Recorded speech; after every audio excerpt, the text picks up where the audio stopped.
Hello, and welcome to the Wild Wild West podcast. I am one of your four hosts, Richie Ritchie of the MHRT Network. MHRT Network has a whole whack of different shows all surrounding the Denver Broncos. We also cover the Avs as well. So if you're interested in both hockey and my Denver Broncos, go ahead and subscribe to the channel and check out all the other content we got going on. There is lots of it. Over directly here to my left or right, depending on which way you are facing your screen, is the real Alex Gibbons. Yes, football is back, baby. In all caps. All caps. And No cap. you can catch Alex and Coach on the Lightning Fast Fantasy podcast on the Lockdown Defense Network Tonight. And you can also catch Alex in the written content on Arrowhead Addict. Great stuff. Down directly below is Jack Kenna representing the Las Vegas Raiders. Jack, thanks for joining us this evening and giving us your insight on your team. And Robert, down directly that way, Monsieur Garcia, is here repping his Chargers.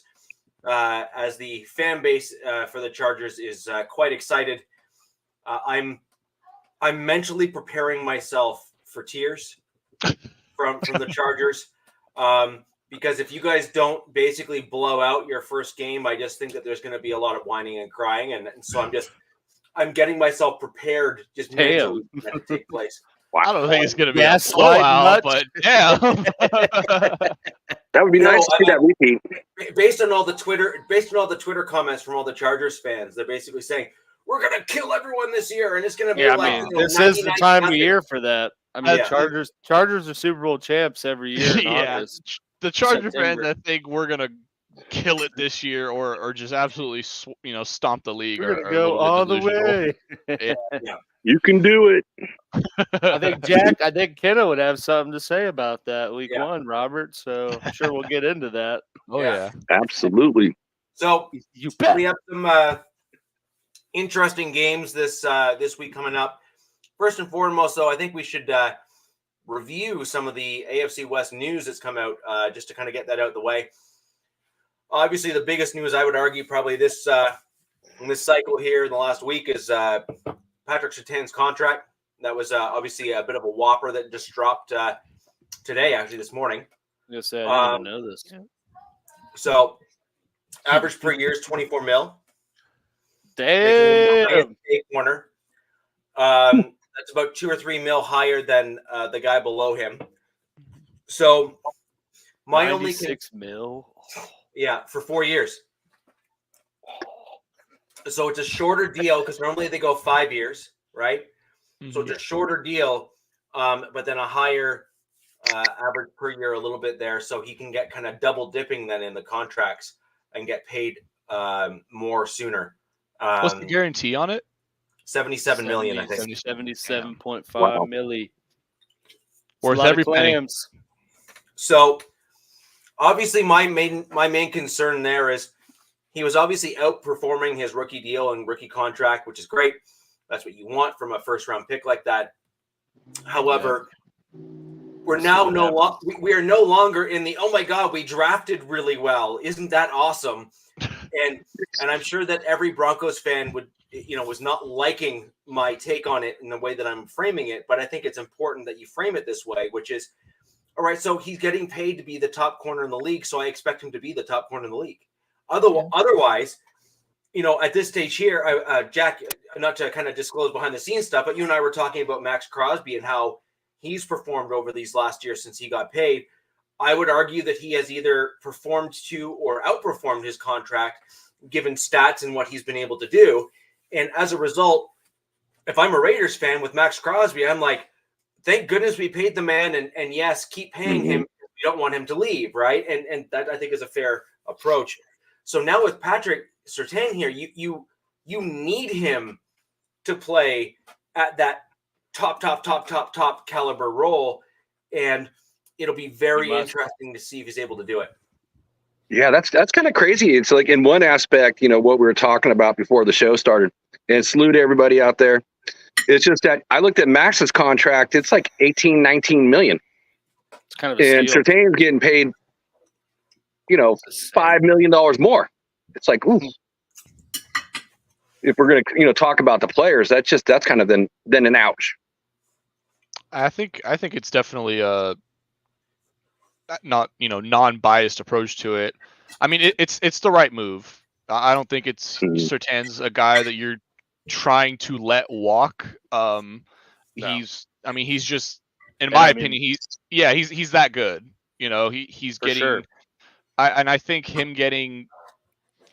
There's few guys when they get paid the highest at their position where you look back and you're like, oh yeah, they deserve to be the highest paid at their position. Most of the time it's their time. It's a And numbers they're game. they're just free, and it's next man up mentality. But I think definitely Surtain is one of the few you can say, oh, he deserves to be top corner. And to Richie's point, needing him to perform like the top corner in the league, obviously getting paid like it, I think is something that is very well within his possibility. I think he has the talent and the want to get better to be that guy. So damn it. Yeah. For that contract. I mean, and you had to kind of, you had to anticipate he was getting paid because they didn't move him, right? Like they kind of, right. The Broncos played their hand there by not moving him, because he was, the trophy fish of that.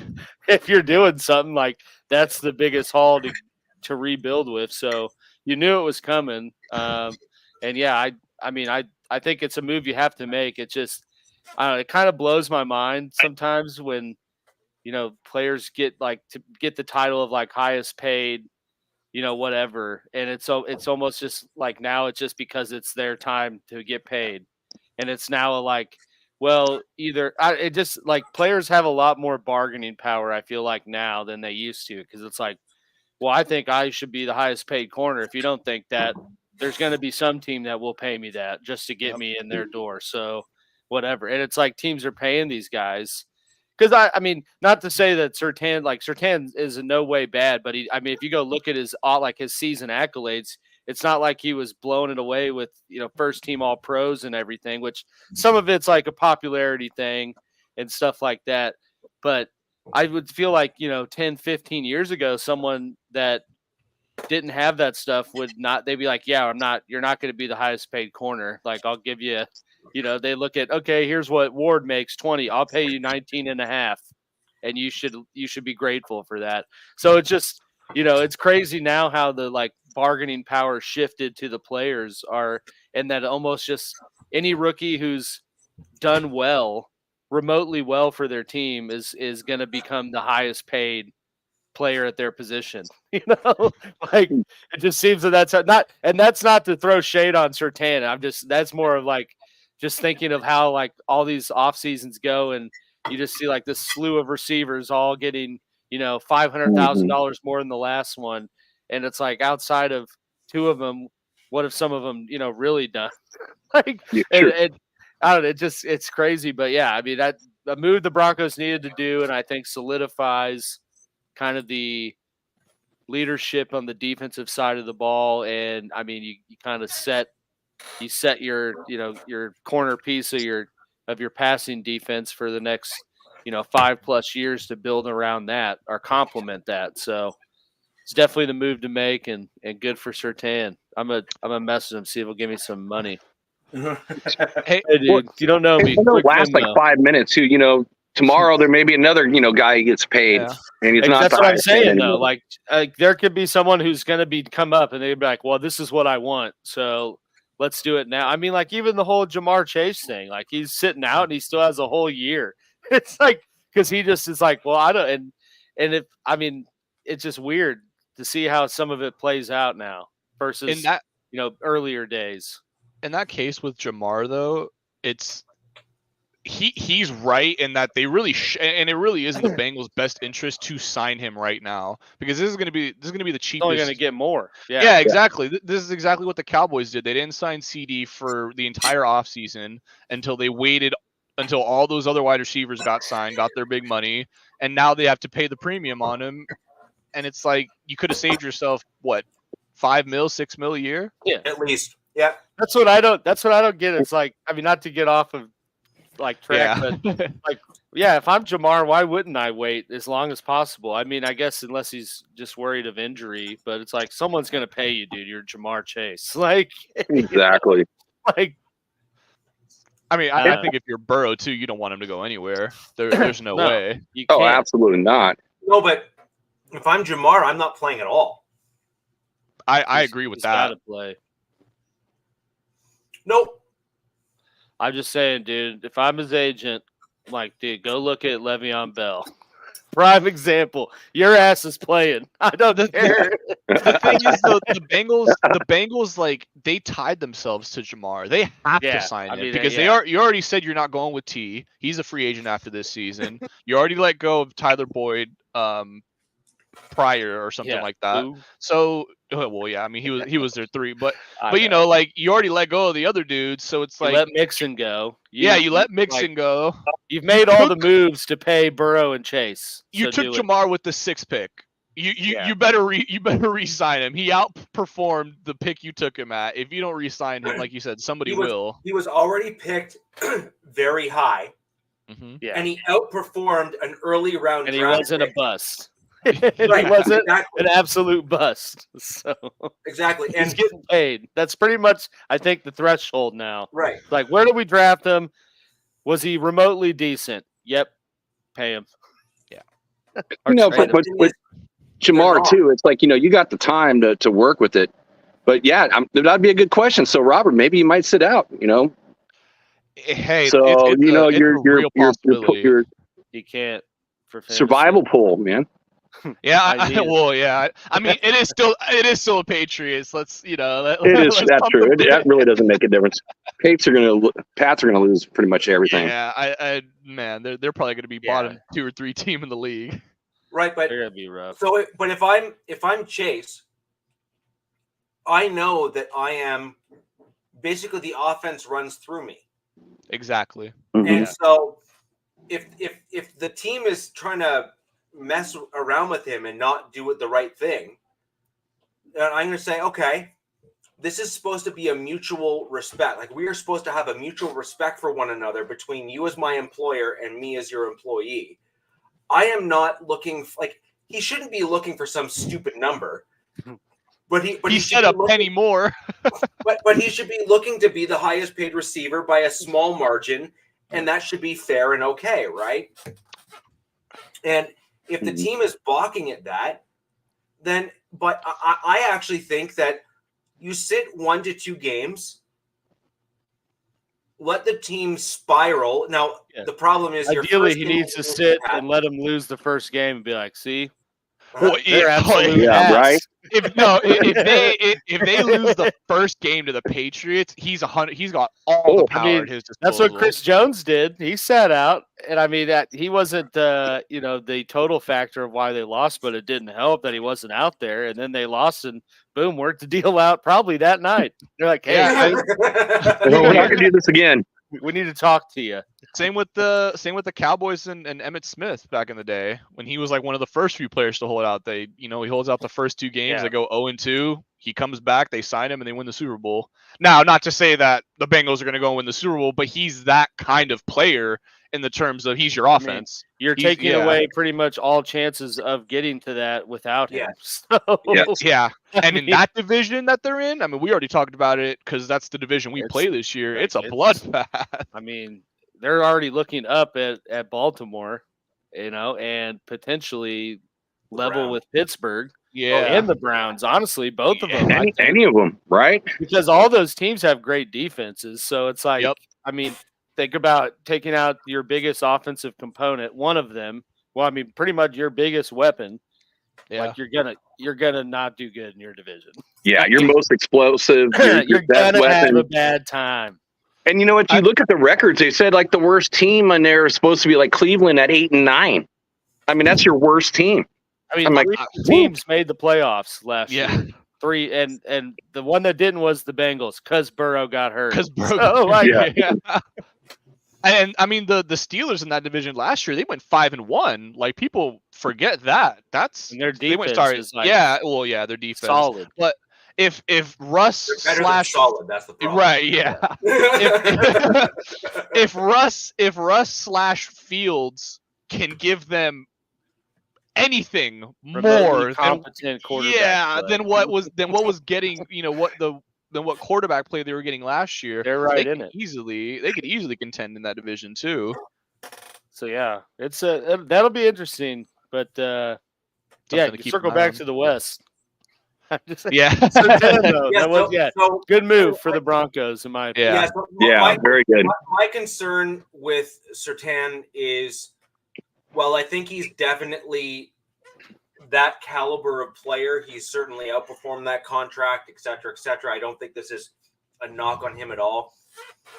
My only concern is, can he perform or outperform that contract at that level?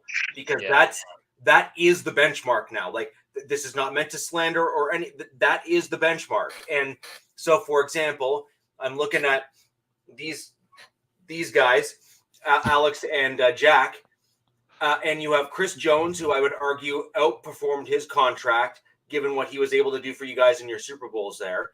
Yeah. And then you got Jack there with Max Crosby, which he's a wrecking ball and just an absolute force in the NFL. And those are two examples of top tier, elite paid pass rushers at their position. And yeah, they're the tops of the top. You know what? I take it back, Richie. Your Broncos are always messing up, the other team. So I got Jack Jones is going to be coming up then pretty soon, and I don't want to see him making that type of money. So thanks a lot, Denver. So that's kind of my concern. It's not. That's crazy. Virginia. She's That's a Chiefs fan, dude. Virginia, come on. Look. You see the logo on my shirt. I cannot bring myself to call Max Crosby a bum. I'm sorry. That dude is like terrifying. Yeah, I'm not endorsing the message. It's just quality entertainment. So it had to be posted. Yeah. Crosby's a bum. There's like Homer posts, you root for your team, and then there's a little bit of Homer delusion, and it's just like I don't know. You got to respect Max Crosby's game. Absolutely, 100%. Yeah, when the dude commands a triple team on a lot of plays, sorry, dude ain't a Does bum. that mean that I like him? No. Yeah, no. I'm as much as a Raider hater as his game.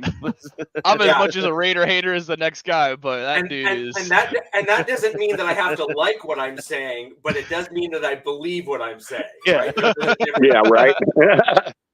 Yeah.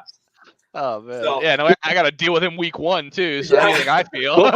With your plan. And the crazy thing is, I look back in time. I'm like, when they drafted him in the 4th round, if whatever happened with John Gruden, Khalil Mack would have been on the other side. I mean, what a dream pairing you could have ever had. Mack in his prime with Crosby. I remember they were on Hard Knocks when they drafted him, and just watching that, I was like, that dude's gonna be good. It's like that guy's gonna be a problem. I can just feel it. He fell just because of like I went to Eastern Michigan. It's not like that's like a powerhouse or anything. And didn't he? I don't know. He had like some. I thought he had like some issue or something coming out of college that kind of made him drop even further than what he should have been. He's pretty open about prior, alcohol abuse issues. So could have been in their investigations. They're like, dude, this guy's like Manziel. Yeah. Stay away. And Gruden's like, what'd you say? I thought you said he's fast like Manziel. Yeah. But I remember the Hard Knocks. He broke his hand or something, and he like clubbed his hand to still practice. Yeah. And I'm like, damn, dude, that guy's different. Yeah. Yeah. Well, having a guy, he is what I would call, he's your classic football player. Like not that he's like old Curly Thomas. He's the dude that is like a throwback style football player.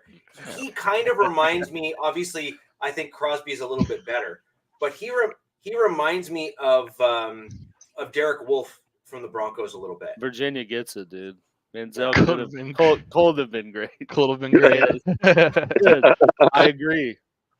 Yeah, a few too many cold ones for that man. And some sorry, what? flowery ones. Yeah. What?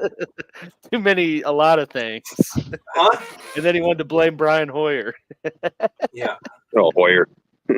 yeah. Oh, Well, man. any dude when he takes off his helmet that looks like Mr. Clean is going to be a challenge for somebody. Man. But anyways, as we look ahead, it's not that I don't think Surtain doesn't deserve the contract that he got. That's not it at all. I think it's just it really does re-raise the bar in terms of what he needs to be in order to make that contract rather worthwhile for my Denver Broncos.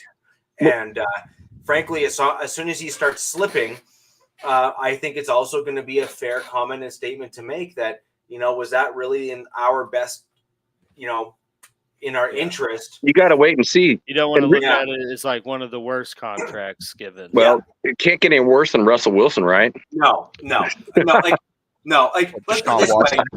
Yeah. The other interesting thing with like above average corners is there's only like a $5 or $10 million difference, like maybe a $5 million difference or so between like the tier down. So like you have the upper tier that are in the 20s, but then there's a whole whack of them that are in that kind of like 15 to 18 range. Yeah. But, and so the point, really what it'll come down to is I don't think he'll slip much further than that mid-tier in terms of play. I think it's just a question of whether or not he's going to play up to that elite tier on a consistent basis for the entirety of that 4-year span that he's signed for that number.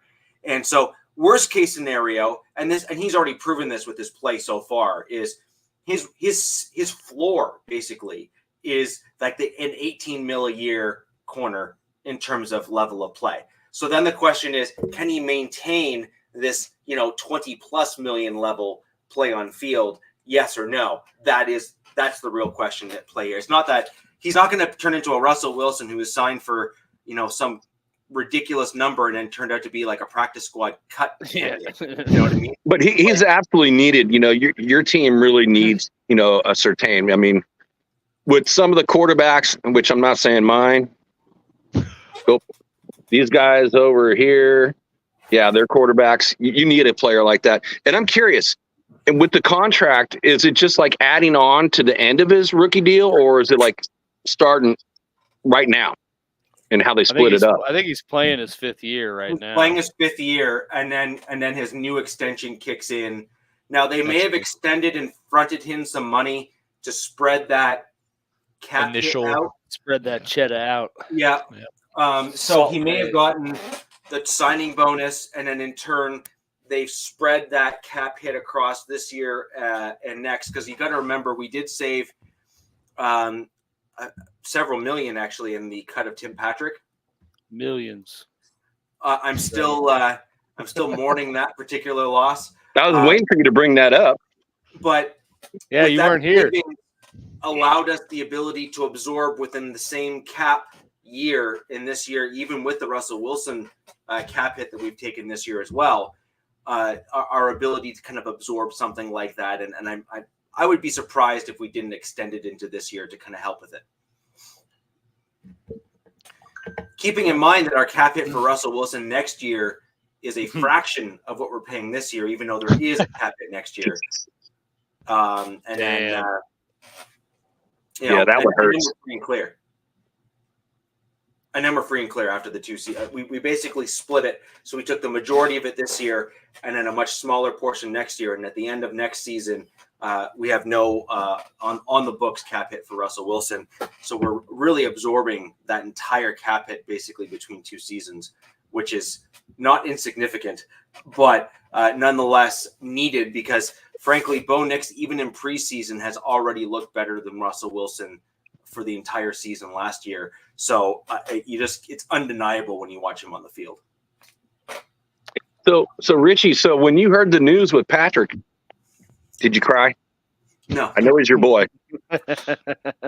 No, actually, I didn't. Did you cry? I was actually surprised because to me, if you have a rookie quarterback and you have a known leader in the locker room, like Tim Patrick was, by all accounts, slated to be a captain. And so if you have a guy that is that well respected within the locker room, and you have a rookie quarterback in Bo Nix who is named starter, to me, I mean, look, I totally get it. I do. But you end up with Devon Vale, who I called right as soon as he was drafted. He's making the 53-man roster. And guess what? He made the 53-man roster. Tim Patrick and him have very similar body types and run very similar speeds and catch the ball in a very similar way. The thing is that Tim Patrick could have taught someone like that and then left next year in free and clear. So to me, it didn't make a tremendous amount of sense to cut Patrick this year, given the fact that he has sure hands, blocks well, which we need for the run game, and can train and teach some of these bigger bodied receivers like Franklin and Vale, the ropes, if you will, and then exit stage left if the Broncos so chose to let him walk, rather than letting him walk this year and relying on Courtland Sutton, who is a similar but not the same player. Yeah. I kind of see Patrick as a guy that had to work his way to where he is because he had to work at those physical traits in order to be as good as he is on the field. And guys like that tend to make excellent coaches. Mm-hmm. They tend to make guys that are like player coaches and that sort of thing. You look at Harrison. You look at who's the other guy, that journeyman, the dude that just played for every team. Quarterback? Or no, McCown. He played for every team in the NFL because he was always a great guy because he would help the young quarterbacks do better. But he was never great. He was kind of meh. Yeah. I'd argue he was maybe good enough, worse meh. Yeah, except for that one. As a secondary quarterback, who could be starting at times. Yeah, that's why he stuck around. He was a quarterback too. Right. But he was a guy that always seemed to have a bit of a gold, the Midas touch. GC, man. Getting dark with the hot tub time machine. What's up, DZ? Going back in time when the Chargers won the Super Bowl? All right. Let's calm down. Swamp. He's entering into the swamp thing, and he's just hoping that nothing actually comes out of the hot tub that he wasn't expecting. It's one of those things that really surprised me, just given what we have. You typically you guys were talking about Chase and his his kind of pivotal role with how he and Burrow kind of play off of each other and a rookie quarterback and building around them, etc. You're talking about what the Cardinals did with Kyler in terms of getting that wide receiver to say, now let's see if you can actually do the thing. And if you can't, you're gone, kind of thing. So the question is, if you have a rookie quarterback, you typically want to build around them, and you want to get a guy that has sure hands and is well respected across the league. I mean, believe it or not, I can't find a Raiders fan that doesn't speak highly of Tim Patrick because they've seen what he's done to them on the field. It's just a well-known fact that he is a beast on the field. Yeah. It's just he can't when he's on the field. Is the concern. 2 years where he was hurt. You're right. Yeah. I mean, pretty much. Yes. I think I looked at it after he got his extension. I don't think he played. No, which is, and so I'm sure as you kind of mentioned, there was younger guys that have similar skill sets, and it's like, hey, we're already in kind of a cash-strapped mode here. Why don't we, save some off the top and get the same thing out of this guy that we brought in this year? Yeah. So it also makes you wonder, when's he actually going to be back, and can he really come back from these injuries? He was already back. He played the entire preseason. He played the entire preseason. They still let him go. Ooh. Yeah. He's not even hurt. Wow. Okay. Look at Patrick's preseason stats. He was in the top tier of wide receivers in the preseason, this past preseason. Wow. there's one of two ways they went about it. Then it was like, hey, let's let him play the preseason, make him marketable, see if we can trade him. And if no one does, we cut No him. one did. Yeah. Because I think I said last week, I don't get the optics of here's this guy that's like a fan favorite, journeyman, work his way up type player.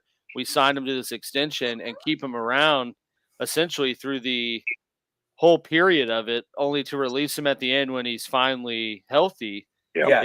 It's like I don't get that, but I mean, there was clearly some kind of scheme at play. It's just because I think they tried to trade him around. So yeah, no one took him at the contract level, so the Broncos had to absorb the dead cap and then allow him to walk. But there's a huge savings by letting him walk too.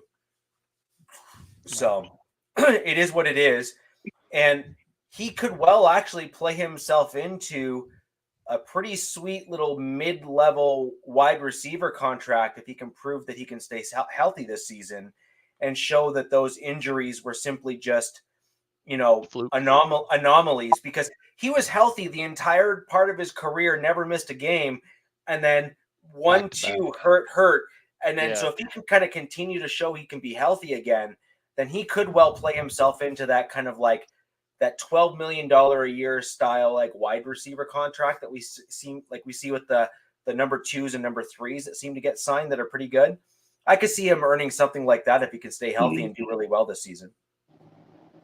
I mean, he's worth it as far as I'm concerned. Like he's on the Lions practice squad, I think. So if there's ever a place he's going to succeed, it's definitely on that high flying offense. Yeah. So that's that was that, and then obviously you see Jalen Virgil going to the Bills as well. He's a guy that I actually thought the Broncos might keep just because he's got that really interesting mix of size and speed. I would not be surprised if he gets secured on the 53-man roster there, because he's the type of guy that Josh Allen, with his type of arm and what he likes to do with the ball, he's that guy.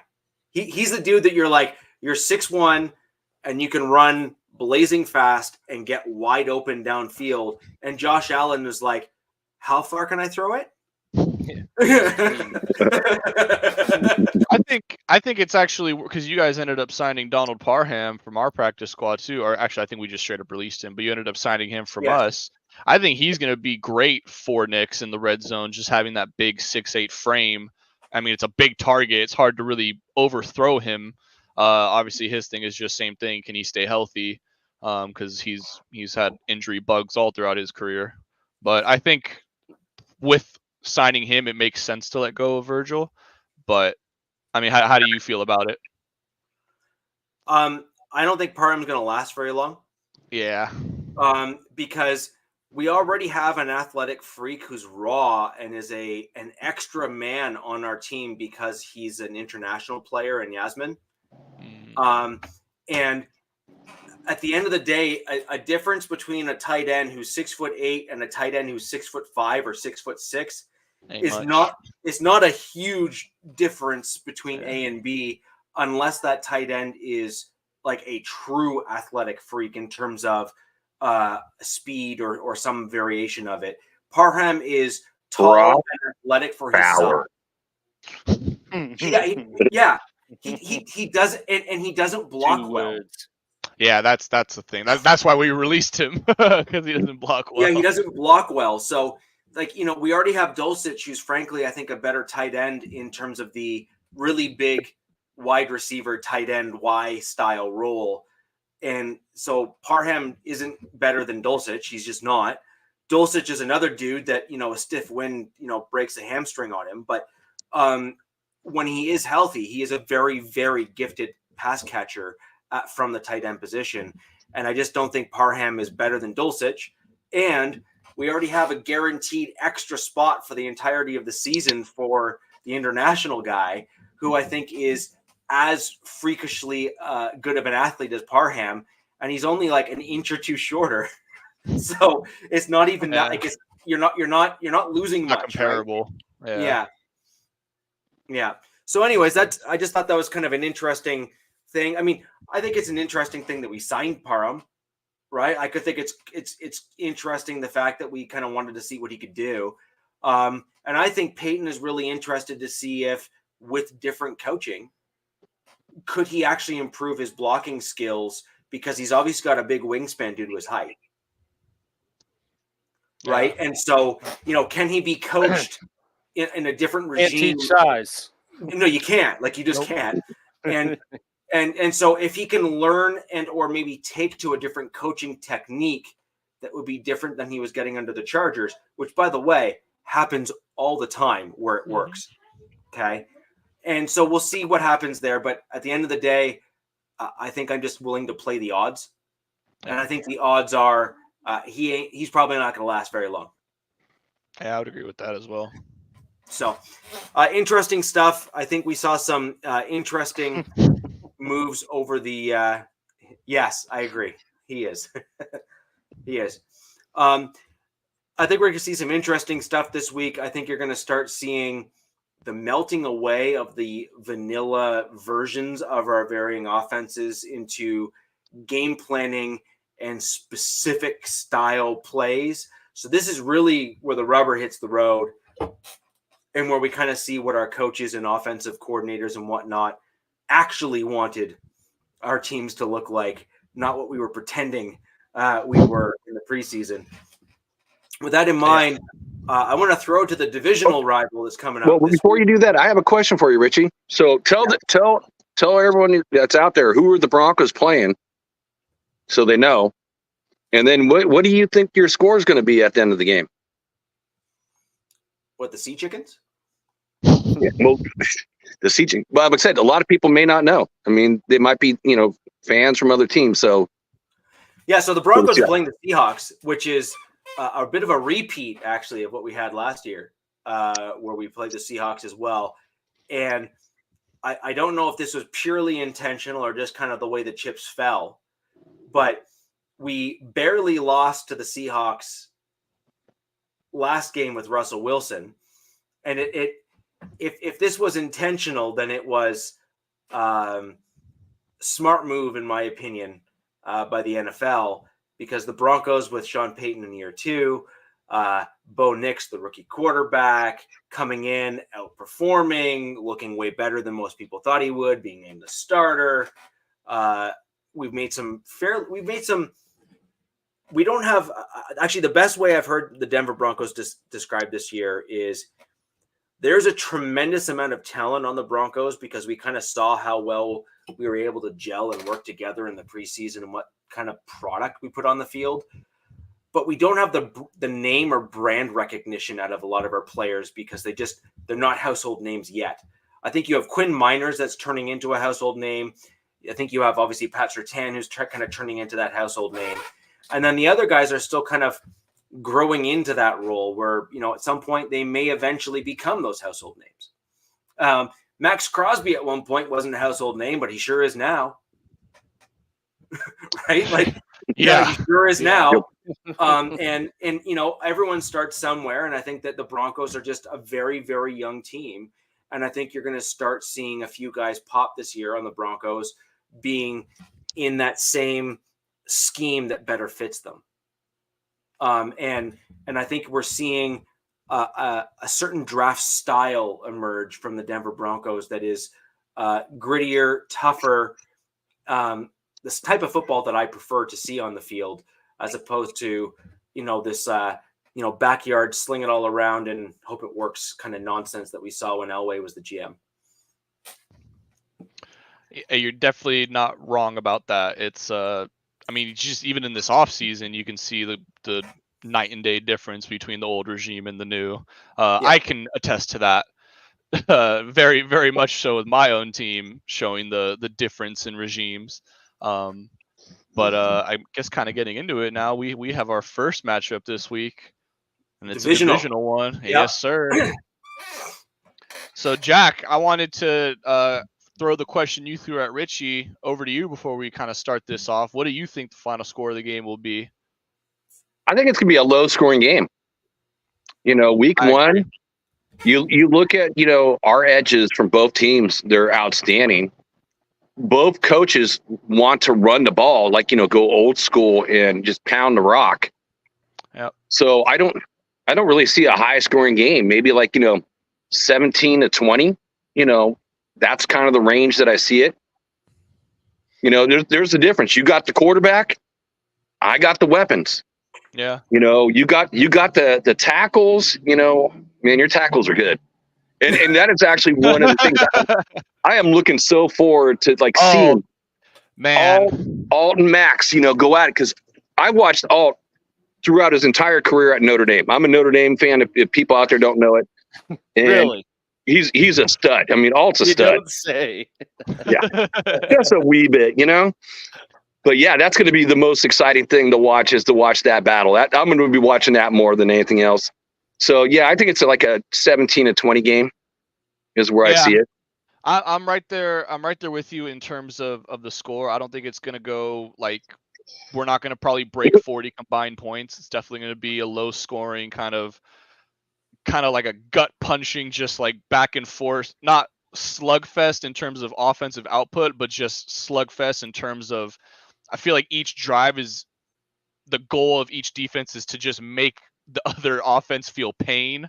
And it's, division rival week one. It's always like to know as soon as we knew about the schedule coming out that this was going to be the week one matchup. I think all Charger and Raider fans, regardless, were excited to know that this was going to be a week one matchup. I think it's also a little interesting that we don't play each other until the last week of the season.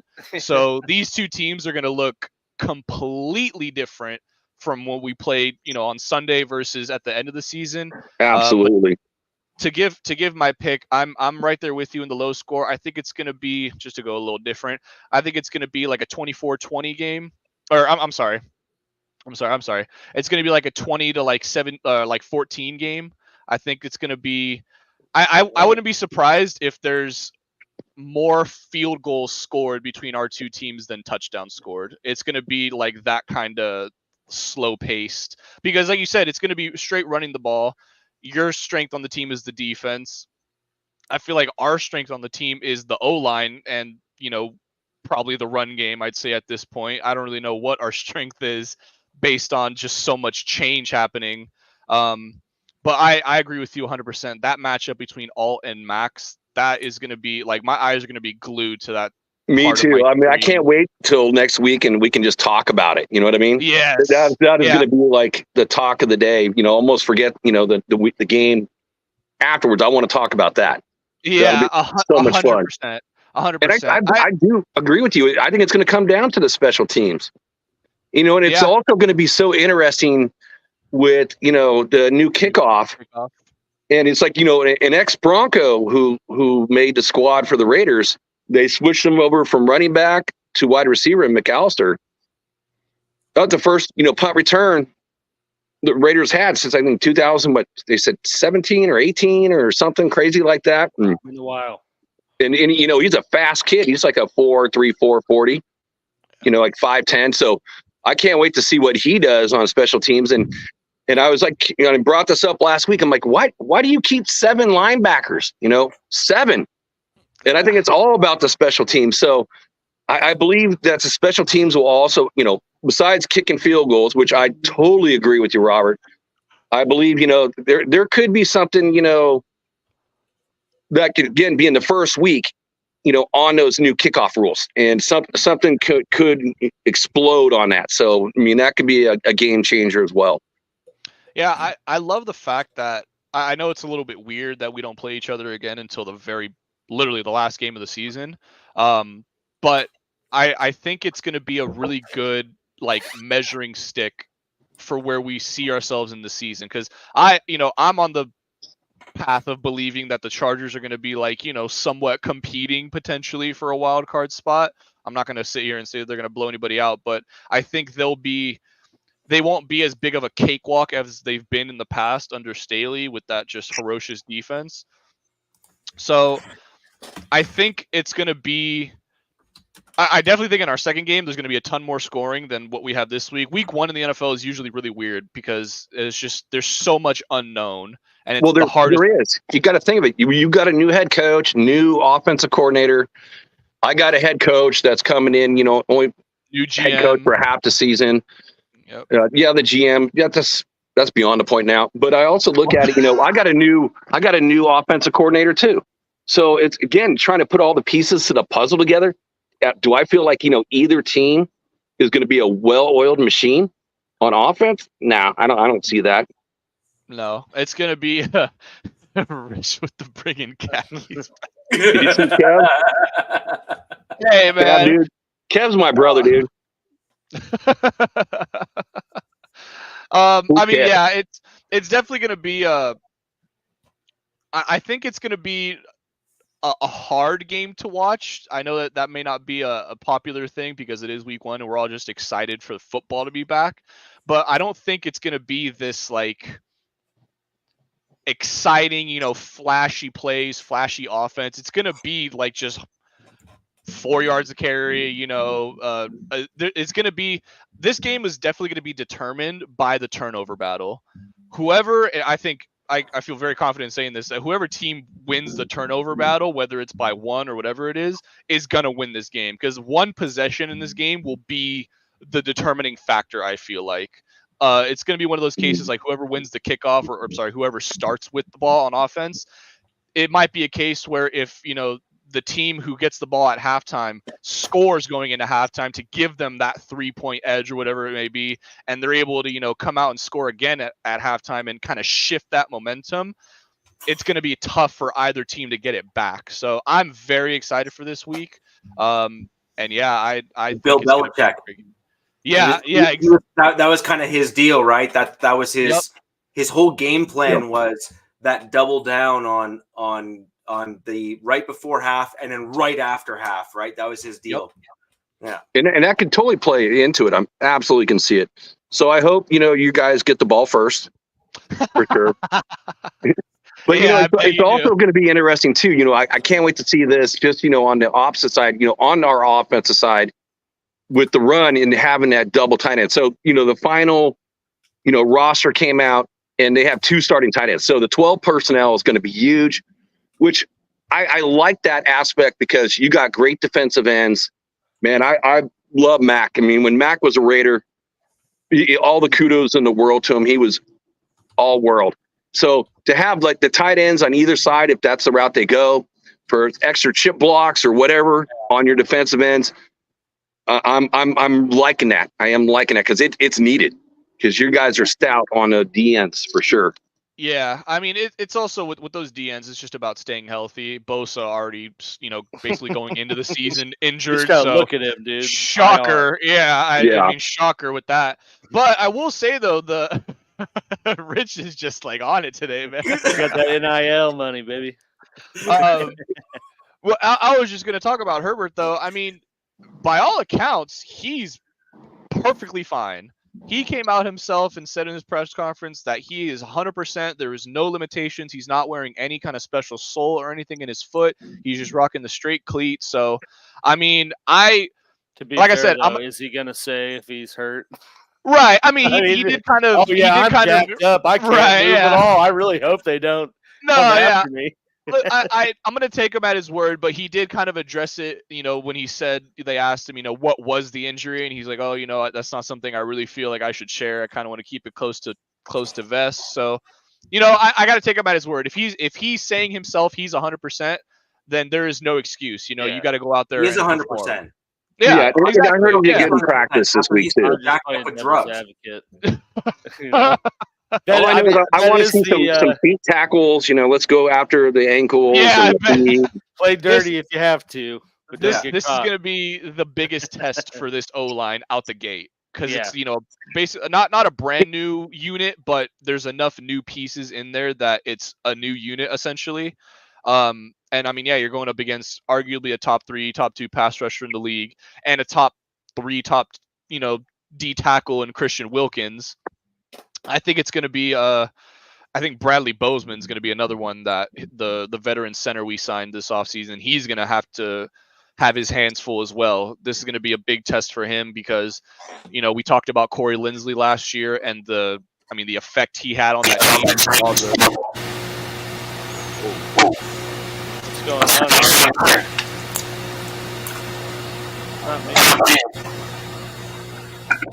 All right, what is that?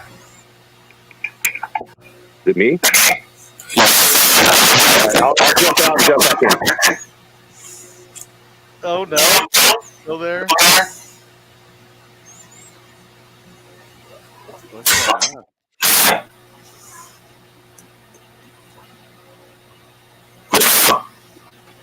It's like really loud.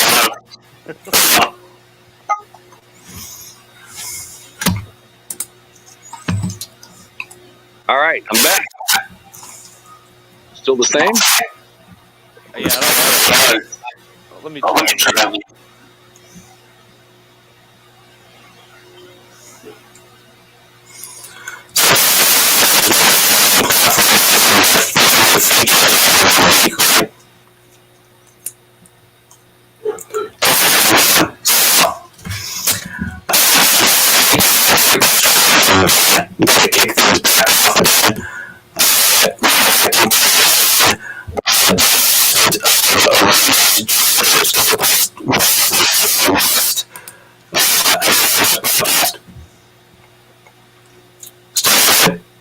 It's still doing it. Oh, is it still happening? Yeah. Oh, it's. Oh, it was Rich. Oh, Dude, I was saying that. It's you. I don't know what. It's so loud. I don't know what's going on. It's very unbearable. Yeah, dude. I don't know what Are you hearing that, Chad? Are you hearing that? It must be a Bronco thing. Am I on drugs? Holy hell! I think I got a TBI now. Oh man, dude, that like hard factory Okay, reset my Ranger, brain. Desert Raiders with us. Thank God. Okay, I'm sitting here like, dude. I thought it was me, but it's not. So why we're here? We're kind of waiting. I do want to throw There out, we go. Okay. Oh, we're good. We're good, Rich. Thank God. It was like an EMP blast in Dude, my that was ear. crazy. Oh, that's weird because it was completely normal for me. Oh wow. Okay. Yeah. So I was sitting here thinking, what do you? It had to be China, dude. You're doing that on purpose. China. It was China. Anyways, I do think this is going to be an interesting one, just to kind of chime in from the other side of things. Mm-hmm. I actually think that the Chargers are actually going to struggle in this game. And this is not meant as a knock at all, Robert, towards your Chargers. I just think that the Raiders are further along with who they are and what they're trying to do. And I think that the Raiders defense is got the continuity in this game. I think they kind of know who they are. They know what they want to do. They know how they're going to do it. And they've already kind of gelled, if you will, in terms of what they're going to do. Now, I do think that as the season goes on, I think you're going to start seeing an inversion of the teams in terms of how they're going to play. I think that the Chargers will start coming into their own. I think Harbaugh will start tweaking and maybe even benching guys. And I think that'll be very interesting to see. I predict that you're going to be a few benchings that are going to be surprising, I think, over the course of the Chargers season, as Harbaugh believes maybe certain guys don't fit his scheme that he otherwise thought would have, or at least what he wants to do.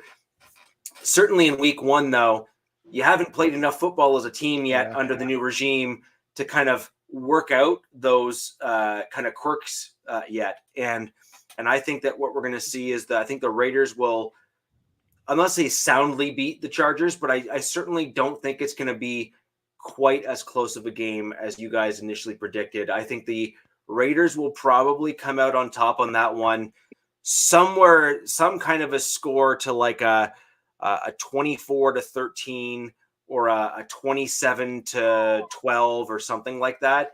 And I think it'll just be liking it. It'll be a defensive slugfest on the Raiders side that will force the offensive side of the Chargers to struggle.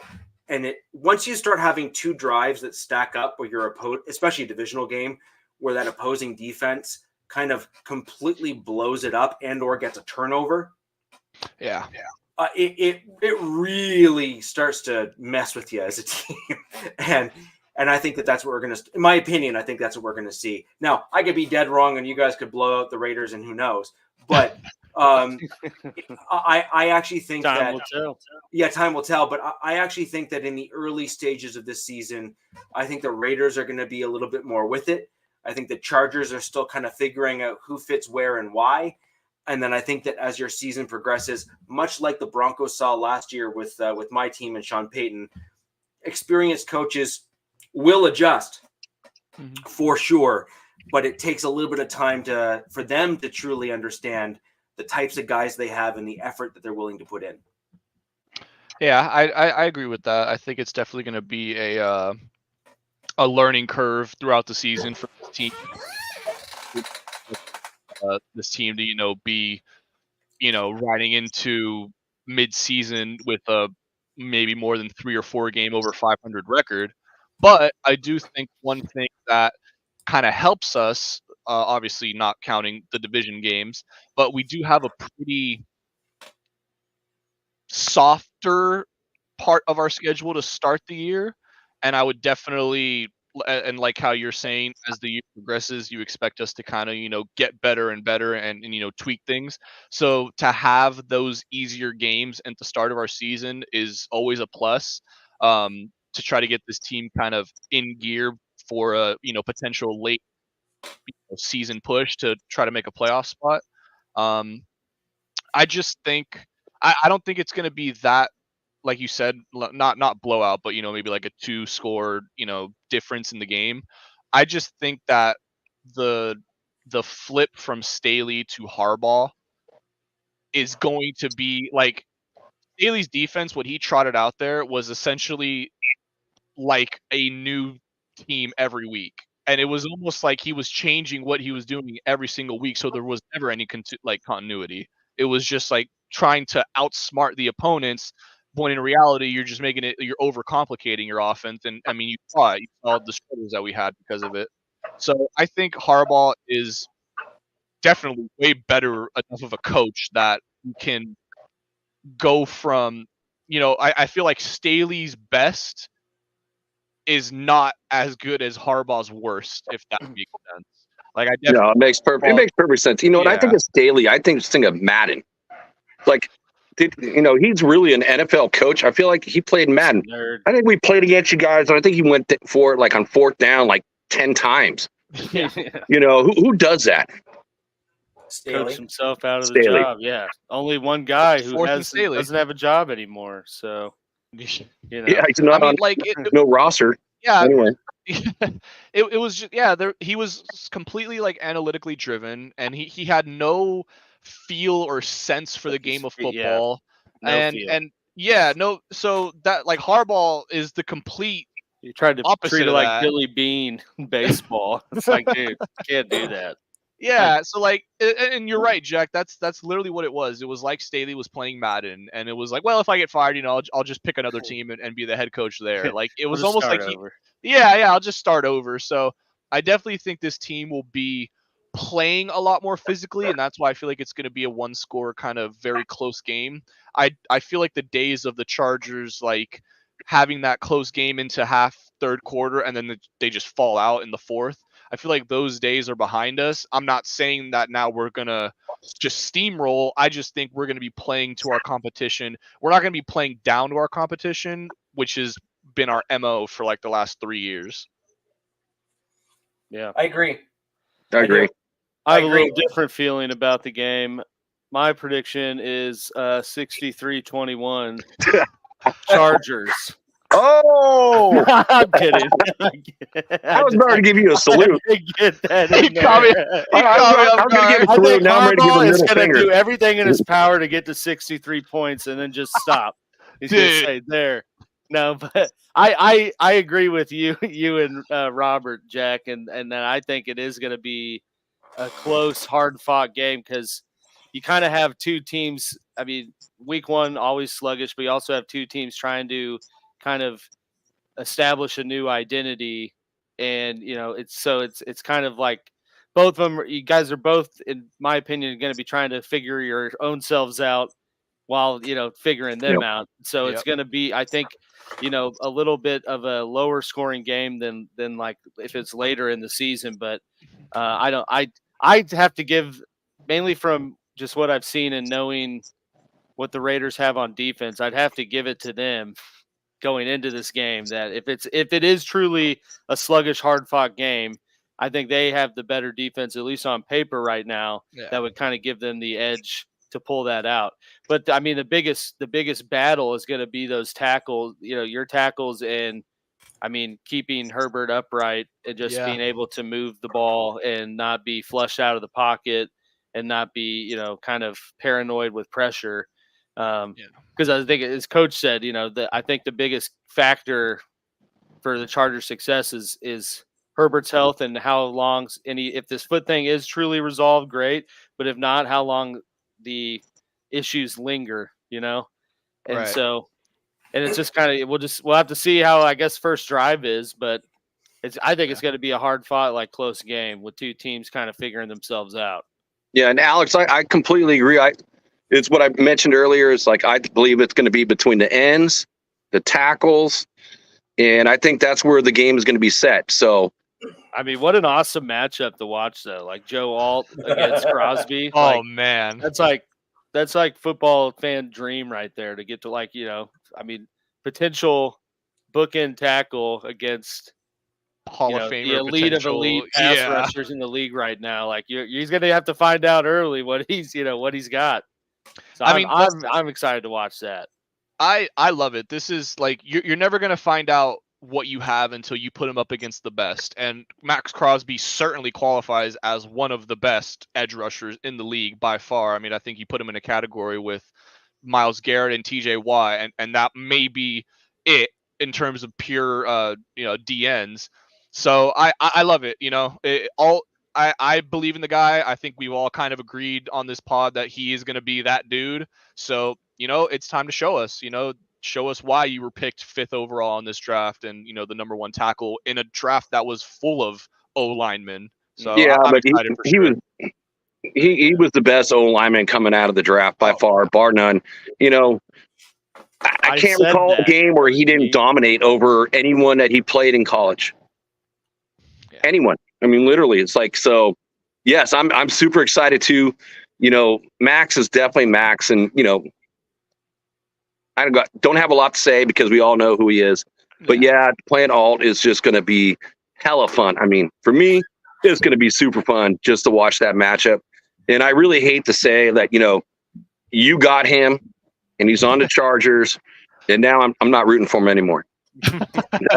really quick. It's just like Estimé up in Denver. And you also got, a defensive back that out of Notre Dame as well, too. And I was really Cam Hart, right? Yeah, no way. Hart. I like Hart. He's a good player as well. He's solid. And, and I was really kind of, your safety, what was it, Harper? Yeah, Harper. Oh, yeah. Mm-hmm. Yeah, so when they got him, I've seen Harper play too. And I was just like kind of disappointed. They got him listed as a strong safety.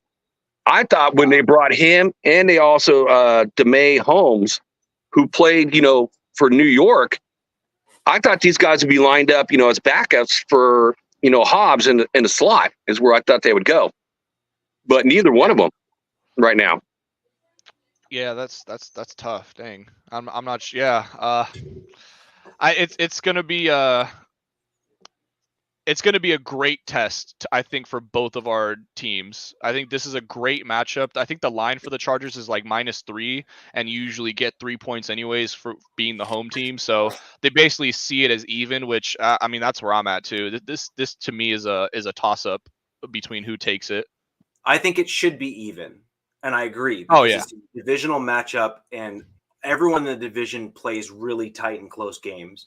Mm-hmm. I still sort of maintain my earlier comment in the fact that when one team is trying to figure out their offense with a new head coach, which is what you guys are kind of like revamping your offense. It's like the same team playing each other that way. And the other team is basically returning their defense. Like the Raiders defense is basically the exact same as it was last year. To it. Yeah, and you're adding some talent to an already Here we go, Robert. Oh, here we go again. Yeah, I was waiting. I thought we would get one of these comments earlier. really quickly though, before we move off of this game. One last thing too. There's 5 guys on the Raiders defense that are in contract years. Wow. 5 starters. You like right, that? which is You know what you say about the contract year? Yep. You got undefeated, my man. You got Kuntz. You got Spillane. You got Hobbs. You got Diablo. You got Epps. Spillane can't be anything other than a Raider. That guy is just a Raider. I like the way that sounds. For Diablo too. I do want to ask you though, Jack, before we move on. I did see that the Raiders officially or officially announced that JPJ isn't starting. I wanted to get your thoughts on that.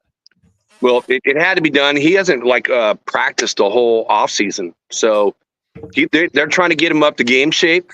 So it started off with the shoulder injury, kind of like Miller. So Miller is starting though. He is playing. Dang. So JPJ had a shoulder, and then they talked about a concussion too, where I don't know how he got a concussion when he wasn't practicing. So I don't know where that came from. But yeah, right now he's a backup. So that is like the weak link on the offensive line is Cody Whitehair, who has experience. He's got 2 Pro Bowls under his belt, but he's aging, right? But those were like a long time ago. And, he's probably the weakest link on that offensive line. So I feel like, you got to give it a couple weeks, get JPJ back up, and then it's going to be a whole different ball of wax. So, yeah, I got to watch that position too, because, that's like the iffy spot. Whitehair came from Chicago, though, right? Yeah, so he's a Gatsby guy. So yeah, that's at least you got some familiarity, at least, That's the positive right there. I think that too, right there. The new offense with Getsy is something that the Chargers may have an advantage in. Obviously, both these teams are having extremely new offenses, but there have been a lot of questions kind of surrounding Getsy going into this off season and now into the season. So this is definitely going to be a that's what like you said, dude. Teams trying to figure each other out. Yep. Mm-hmm. Yeah, but at the end of the day, at least the Raiders have, I think, their defensive personnel is all, like you said, same defense, only added to it, and the coaching's the same. So, I mean, there's not as big of a learning curve for them on that side of the ball, right? Which, in a sluggish, close, hard-fought game, I mean, that's going to give you the advantage. Agreed. Absolutely. Jack, when's your bye week? I don't know. We don't have one. We don't have one. I don't have. I'll have to look it up, to be honest. I don't know. Raiders selected. It's too far down the road. It's like the middle of the year.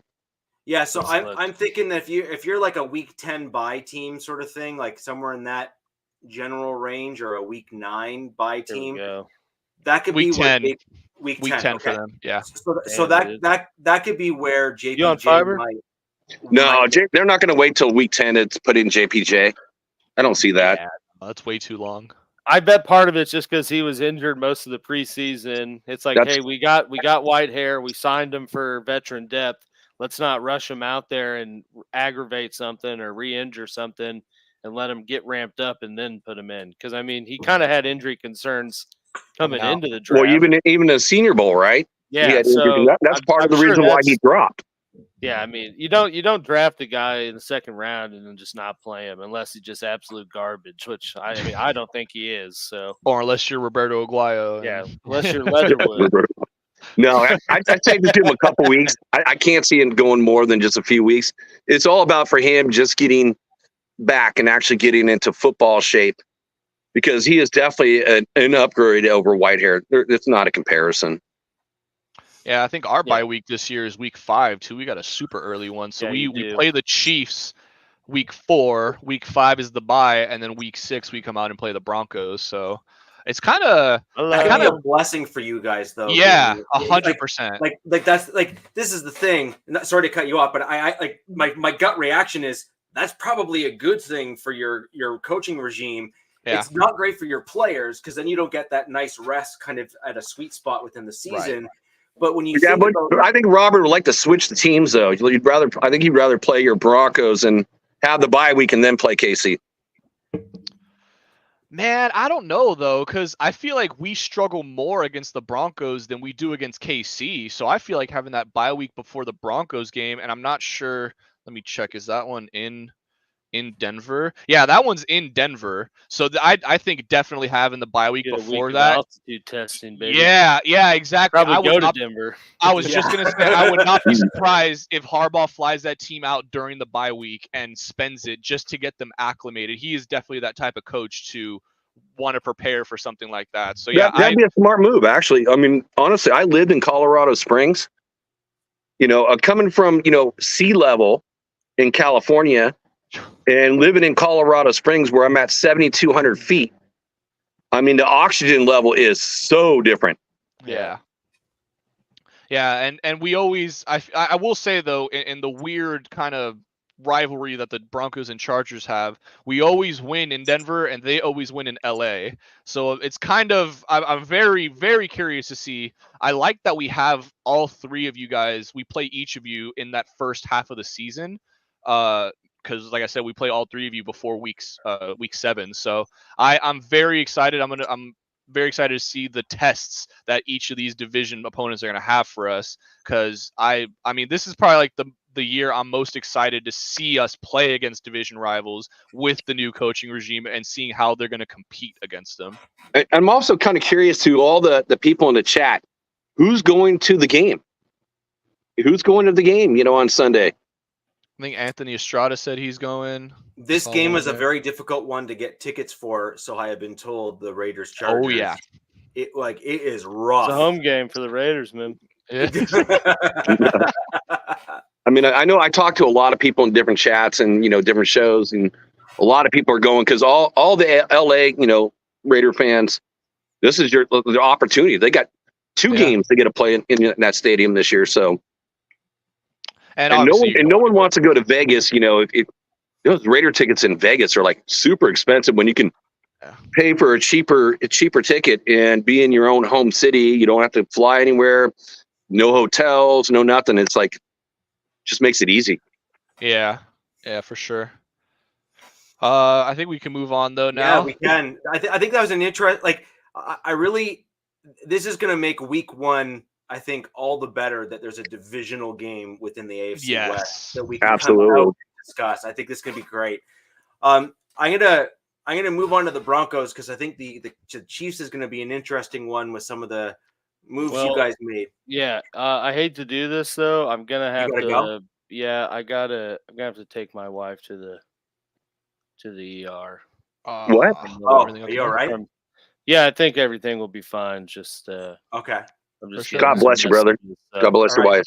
With that, Chiefs are gonna win. Banner night. Prediction. Give me your score prediction. 27-21. I do think it will be a hard game.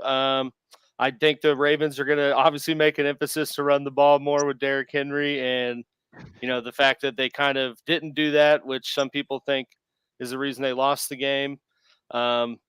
Biggest question, I think, for KC is going to be the secondary. Like Zay Flowers kind of carved them up last year a little bit. And it came down to Snead making an MVP level play to flip the game. I'm curious to see how they match up. I think McDuffie can be the guy to, kind of go with Flowers, but it'll be kind of the rest of them and how they pick up, the pace and everything. But at the end of the day, it's at home, first game of the season. Like, you got all this explosive speed we've added to the offense. Hollywood Brown will not be playing, but excited to see how they use Worthy. Healthy Travis Kelce, no Chris Jones holding out. I think we see a good game that the Chiefs win. Good close game, with some offense. For sure. And ladies and gentlemen, I want to see some comments in the chat wishing Miss Givens a speedy recovery. Alex, I hope all goes well. Keep us posted. Thanks, guys. Yes, football's back, fellas. I want to see some comments there in the chat. Ms. Givens could use some well wishes at the moment.